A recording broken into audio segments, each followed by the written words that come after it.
Gestiegen, hatte meinen alten Satan Bademantel übergeworfen und mein feuchtes Haar über die Schultern fallen lassen, als ich es hörte. Ein leises, fast zögerliches Klopfen. Nicht das Klopfen von jemandem, der schlechte Nachrichten überbrachte, nur ein etwas Einfaches, Vertrautes.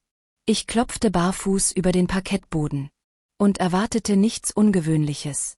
Ich dachte, es wäre der Bote oder vielleicht ein Nachbar, der falsch zugestellte Post abliefert. Doch als ich die Tür öffnete, fiel das Sonnenlicht auf ein Gesicht, das ich seit Monaten nicht gesehen hatte. Er war jetzt der Sohn meiner besten Freundin Lauren. Groß, leicht gerötet von der Sonne. Sein lockiges braunes Haar umrahmte sein jungenhaftes Gesicht auf diese zerzauste Art. Das war nicht beabsichtigt, sah aber immer gut aus. Er trug ein weißes Tanktop, das eng an ihm klebte, gerade genug, um mir ein Gefühl zu geben, das ich schon lange nicht mehr gefühlt hatte. »Hey, Miss Caroline«, sagte er und hob eine kleine braune Schachtel hoch. »Mama hat mich gebeten, Ihnen das hier vorbeizubringen.« Seine Stimme hatte sich verändert, seit ich ihn das letzte Mal gesehen hatte. Sie war tiefer, selbstbewusster und trug etwas anderes unter der Oberfläche. Etwas, das ich nicht genau einordnen konnte. Ich lächelte und strich mir das feuchte Haar hinter die Ohren. Zack, ich sügt. Es ist ewig her. Das College war hektisch, aber Mama sagte, das sei wichtig. Na, kam wenigstens rein. Es ist zu heiß, um da draußen zu stehen, bot ich an. Ich hole dir Limonade. Er zögerte nur eine Sekunde, nickte dann. Aber nur wenn du sicher bist, ich bestehe darauf, sagte ich und wandte mich bereits der Küche zu. Als er eintrat, roch ich einen subtilen Duft aus Seife oder Cologne und Sonnenlicht. Ich schenkte ihm Limonade ein und reichte ihm ein Glas. Unsere Finger berührten sich nur ganz leicht, aber stark genug, um meinen Puls zum Rasen zu bringen. Er sah mich an, dann über seinen Ferienjob, über das Leben. Ich fragte ihn, ob er seinem Onkel wieder beim Klempnern half und er nickt. Ein verschmitztes Grinsen umspielte seine Lippen. Ja, ich glaube, ich kann ganz gut mit Werkzeug umgehen. Etwas in seiner Stimme schnürte mir die Kehle zu. Meine Dusche macht in letzter Zeit Probleme, sagte ich und versuchte, lässig zu wirken. Vielleicht könntest du mal n'action. Der Wasserdruck ist schrecklich und kalte Duschen sind nicht so mein Ding, sagte er und stellte sein Glas ab. Wenn du willst, gerne. Ich führte ihn den Flur entlang. Mein Bademantel wehte sanft um meine Beine. Ich rückte ihn nicht zurecht. Das war auch nicht nötig. Er hockte sich neben die Badewanne und inspizierte die Knöpfe und Rohre, während ich im Türrahmen weilte und beobachtete, wie sich seine Rückenmuskeln unter dem dünnen Stoff seines Hemdes bewegten. Da ist ein kleines Lack, sagte er und griff tiefer darunter. Wahrscheinlich eine Unterlegscheibe.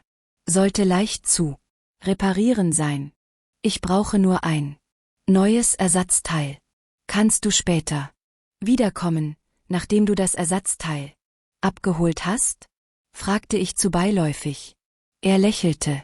Aber klar, ich komme heute Abend vorbei. Als er ging, stand ich allein im Badezimmer und starrte mein Spiegelbild an. Meine Wangen waren gerötet, mein Herz raste. Was tat ich da? Aber ich wusste es bereits. Ich wollte es einfach nicht zugeben. An diesem Abend klopfte es wieder. Diesmal war ich bereits angezogen, wenn man es so nennen kann. Dursleby Bademantel. Etwas enger gebunden, das Make-up. Sorgfältiger aufgetragen. Als ich die Tür öffnete, stand er da. Diesmal ein schwarzes T-Shirt und Jeans, die gerade noch eng an ihm saßen. Die Tasche in seiner Hand war schlicht und enthielt das Duschteil. Dein Rücken, sagte ich lächelnd. Ich habe dir doch gesagt, dass du es richten würdest. Er bewegte sich durch das Haus, als gehöre er dazu, als wäre er schon immer ein Teil davon gewesen. Im B. Habe ich gestern eine Grenze überschritten? Fragte er. Nein, sagte ich und begegnete seinem Blick. Wir küssten uns gemeinsam. Seine Finger, es zerreiften wieder meine Haut. Darf ich dich küssen? Und er küsste dich. Auf dem Sofa, in der Küche, überall. Mein Bademantel schaffte es nicht einmal zurück in den Schrank, aber die Realität verschwindet nicht für immer. 2 Tage vergingen ohne Kontakt. Ich sagte mir, es sei vorbei. Dann klingelte mein Telefon. Loren, seine Mutter, meine beste Freundin. ZCK sagte, er habe dir beim Duschen geholfen, sagte sie lachend. Und dass er mit dir zu Abend gegessen habe. Anscheinend teiltet ihr euch. Schrecklich süß Poster. Sie kicherte. Er redet viel von dir, Caroline. Vielleicht mehr als er sollte. Mir wurde ganz flau im Magen. Sie vertraute mir. In dieser Nacht schrieb ich wir müssen aufhören. Warum? Er antwortete fast augenblicklich. Deine Mutter ahnt etwas. Es folgte eine lange Pause, dann aber ich liebe dich. Ich erstarrte. Dieses Wort Liebe, ich hatte es seit Jahren nicht mehr gehört. Nicht so. Dann liebe mich genug, um es hinter mir zu lassen, antwortete ich. Asterisk, bevor es alles zerstört. Seine letzte Nachricht hat mich gebrochen. Du wirst immer die erste Frau sein, die mir das Gefühl gegeben hat, lebendig zu sein. Wochen sind vergangen. Ich habe ihn seitdem nicht mehr gesehen. Manchmal stehe ich immer noch am Fenster und warte auf ein Klopfen, das nie kommt. Ich genieße jeden Moment, jedes Flüstern, jedes gestohlene Wort. Ich weiß, was wir hatten, war flüchtig, gefahrlich. Aber in diesen Momenten erinnere dich, wer ich war. Nicht nur eine Witwe mit einer undichten Dusche, sondern eine Frau, die begehrt, berührt und gesehen wurde. Manchmal ist Liebe nicht für die Ewigkeit bestimmt. Manchmal ist es nur ein Funke, eine Nacht. Du wirst dich erinnern, wenn du alt und grau bist. Und manchmal muss das genug sein, wenn dir diese Geschichte gefällt, Ber. Je venais souvent ici avec ton fils.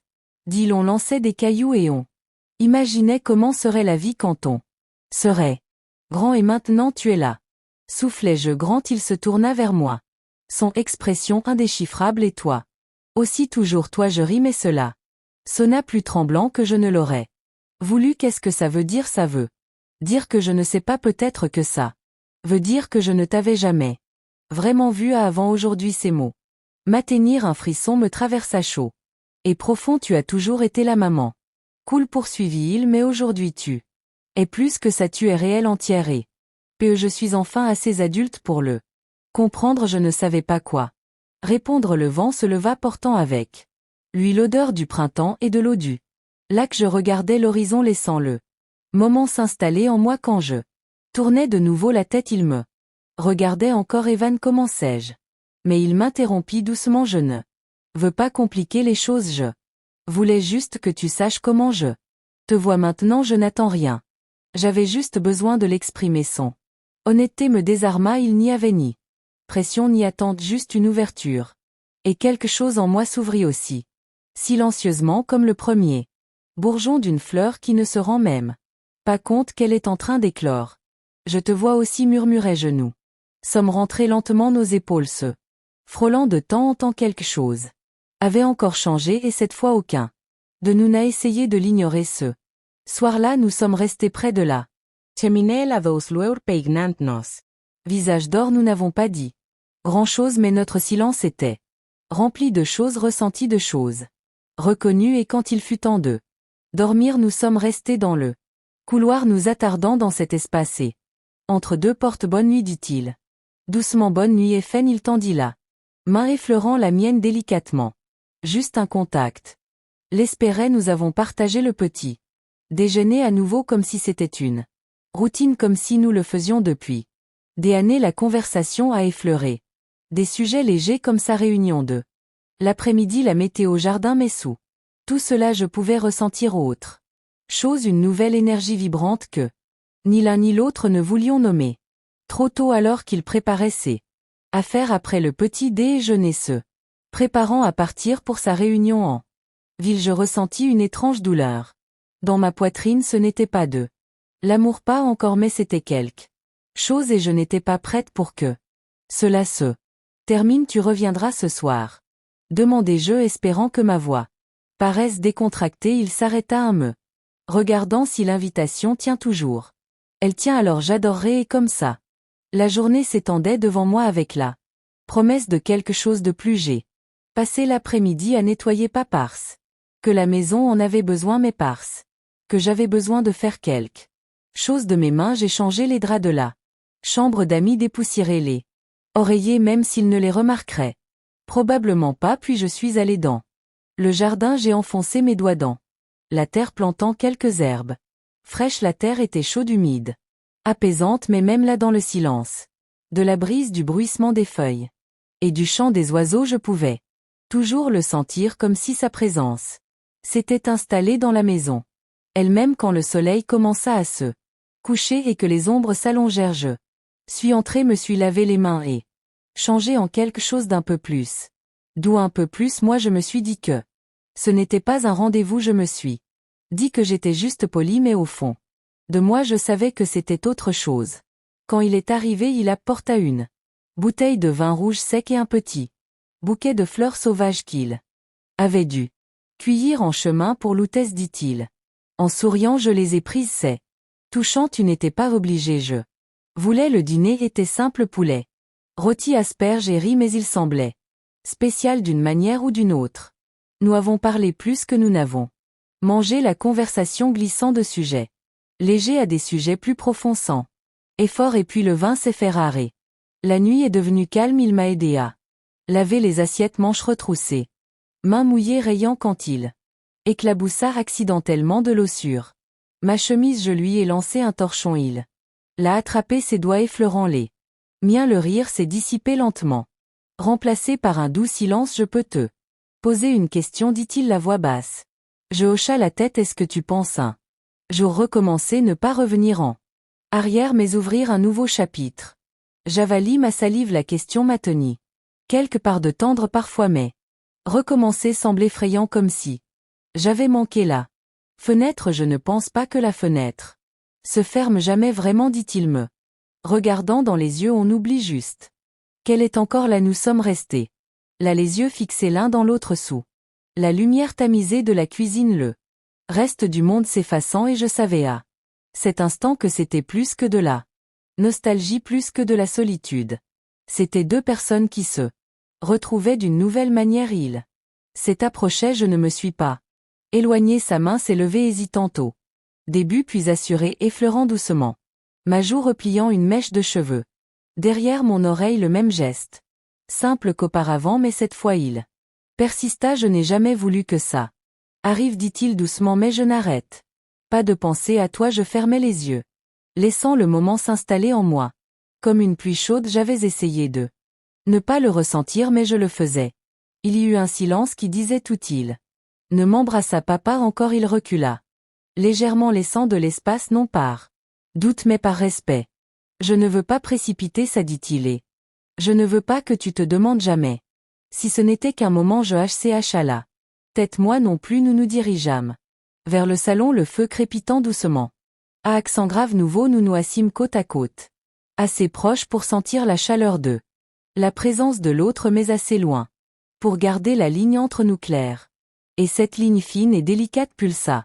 Entre nous comme un battement de cœur il tendit la main la posant doucement sur la mienne ce n'était pas un geste pas. Une revendication juste une connexion. Nous restâmes là longtemps silencieux. Immobiles tandis que la lumière du feu dansait sur les murs finalement il se Leva, je devrais aller me coucher, dit-il. La voix presque à. Murmure, d'accord, répondis-je, ma gorge. Soudainement sèche, il me regarda une dernière fois, un regard rempli de toutes les choses non dites entre nous, puis disparu dans le couloir. Je restais là. Un moment, la main encore en feu de son contact, le cœur plein de quelque chose que je n'avais pas ressenti depuis longtemps. Ce n'est à maintenant, je descendis pied le sol en bois frais sous mes pieds et préparais le café. Je ne m'attendais pas à ce qu'il soit déjà réveillé, mais à ma grande surprise, Evan était déjà assis à la table de la cuisine, parcourant quelque chose sur son téléphone, portant le même t-shirt gris doux et un sourire tranquille. Bonjour, dis-je doucement. Il leva les yeux et son sourire s'élargit. Bonjour. Il n'y avait ni malaise ni tension, juste une forme de proximité calme qui me faisait sentir que nous étions déjà ailleurs, même si nous ne l'avions pas encore dit à haute voix. Je lui tendis une tasse de café et m'assis en face de lui. Nous sirotâmes en silence un moment, laissant la chaleur nous envahir. Tu sais, dit-il enfin, j'ai beaucoup pensé à hier soir, moi aussi. Admis-je. Il posa sa tasse et se pencha légèrement en avant, les yeux sincères. Je voulais dire ce que j'ai dit. Je ne suis pas ici pour quelque chose de temporaire. Je ne suis pas revenu en espérant cela, mais maintenant que c'est là, je ne veux pas m'en éloigner. La partie de moi qui s'était habituée à être seule, qui s'était convaincue que j'étais au-delà de l'âge des possibles, voulait résister, mais l'autre partie, là, plus calme, la plus sage, a simplement la tête. Je ne sais pas ce que c'est encore, dis-je, et je ne suis pas prête à mettre un nom dessus, mais je sais que ça semble réel et rare, et je ne veux pas faillir. Sa main retrouva la mienne cette fois avec une certitude tranquille. Il n'y avait ni précipitation ni urgence, juste la compréhension partagée qu'une nouvelle chose avait commencé. Nous passâmes le reste de la matinée à nous promener dans le jardin. Il m'a aidé à tailler quelques branches d'hiver et posa des questions sur les fleurs que j'avais plantées. Nous nous déplacions comme de vieux amis, avec un nouveau rythme, deux personnes qui se redécouvraient, non pas comme nous avions été, mais comme nous étions maintenant, plus tard dans l'après-midi, alors qu'il se préparait tenant à la porte. Tu ferais bien, souris-je, j'ai déjà des projets pour le jardin et j'aurais besoin de quelqu'un de grand pour atteindre les étagères du haut. Il rit, mais se tut un instant. Je suis content d'être venu, dit-il. Moi aussi. Il se pencha et m'embrassa doucement, avec la tendresse de quelqu'un qui n'a rien à prouver, juste quelque chose à offrir, et je me laissais recevoir. Lorsqu'il partit, je resta un moment à la fenêtre, regardant la traînée de poussière que sa voiture laissait derrière elle, mais je n'étais pas triste, car je savais que ce n'était pas un adieu, c'était le début d'un nouveau chapitre, celui que je n'aurais jamais cru écrire. Et en me détournant de la fenêtre et en retournant vers la cuisine, je sentis quelque chose fleurir en moi. Ce n'était pas seulement de l'espoir, mais la joie tranquille de la redécouverte, de savoir que même maintenant la vie pouvait encore me surprendre, même maintenant l'amour pouvait encore arriver, non pas comme avant avec des feux d'artifice et des déclarations, mais doucement, de manière inattendue, comme un coup frappé à la porte par quelqu'un que l'on pensait depuis longtemps parti. Et parfois c'est AXA ce dont on a besoin.